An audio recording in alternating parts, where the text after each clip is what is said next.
Hello, everyone. This is Dr. Merlin speaking.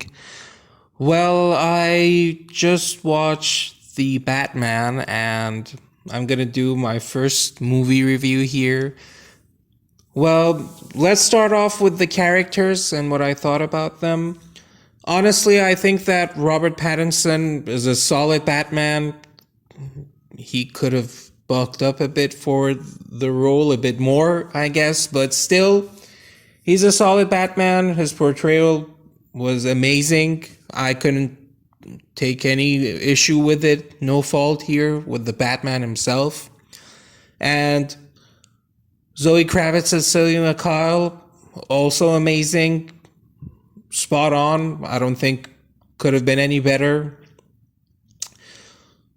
Jeffrey Wright as James Gordon. Well, he was pretty good. Really nothing else to say. Really, really good. Exactly the James Gordon you desire in any Batman movie. The generic James Gordon nowadays. I think James Gordon-esque characters have become a thing now. It's just James Gordon. And, well, the star of the show, I think, was Colin Farrell as the Penguin. He was the most dynamic actor here. Portrayed a completely different type of character, and with the makeup and everything, completely different. The weakest link here, I would say, would be Paul Dano as the Riddler. I honestly didn't like him at all. I grew up watching Jim Carrey as the Riddler, and I would take him over Paul Dano any day. Because, yeah, why not? It was a bit over the top, his portrayal of the Riddler, and Edward Nygma is supposed to be a bit more heady and a bit more intelligent than some raving lunatic, you know? Now, let's talk about the movie itself. Well, I think that the movie was a solid, 7.5 out of 10. Yeah, 7.5. Merlin, 7.5 out of 10. This is a new thing we're going here. A solid 7.5 out of 10. And honestly, I don't know. I think it was fine. It was a good movie. It was a good Batman movie, but I remember when it was first announced in 2018, I think. I was living in another country, and I was so hyped for it. I saw the images, the behind the scene shoots and everything, and it seemed like it should have been much more epic than what it was actually. It was a relevantly solid Batman movie. That's what I can say about it. And a bit too long. There were parts of it that I just thought, wow, this is taking too long. This movie could have been an hour or an hour and a half at tops. It really did not need to be 3 hours long.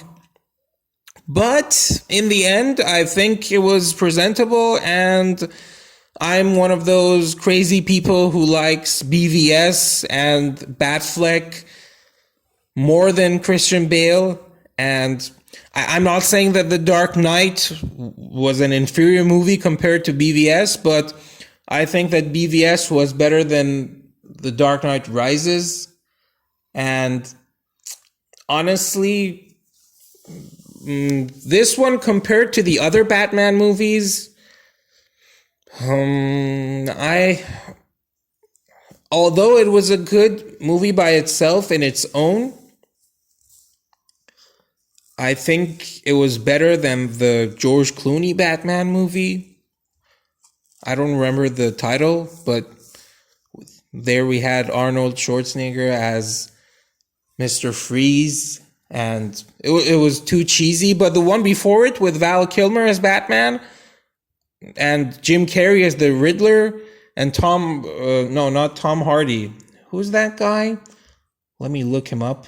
He was in The Fugitive, and he was in so many movies in No Country for Old Men. This guy is a really good actor, and I'm blanking on his name. Tommy Lee Jones, yeah.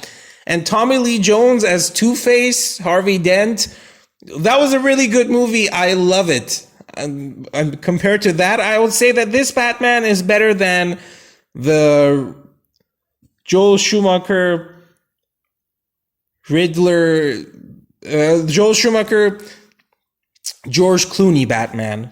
So this was my take on the movie. I hope you guys like it. I'm pretty sure I'll get better and better at it. Now, I'm just starting up the channel again. We're going to have a lot of more things to come. We're going to have scientific reviews because, in fact, I'm a medical doctor and a researcher, but I like movies, games, and pop culture. So why not? Everybody else is starting a channel. Why shouldn't I do it? And I'm a bit crazy, so I'm not going to use my real name. I'm a transhumanist, and I believe in transcending humanity through science and technology and aliens and a lot of other weird stuff as well. So let's see you guys again. And like everyone else, like and subscribe if you enjoy me. And please do.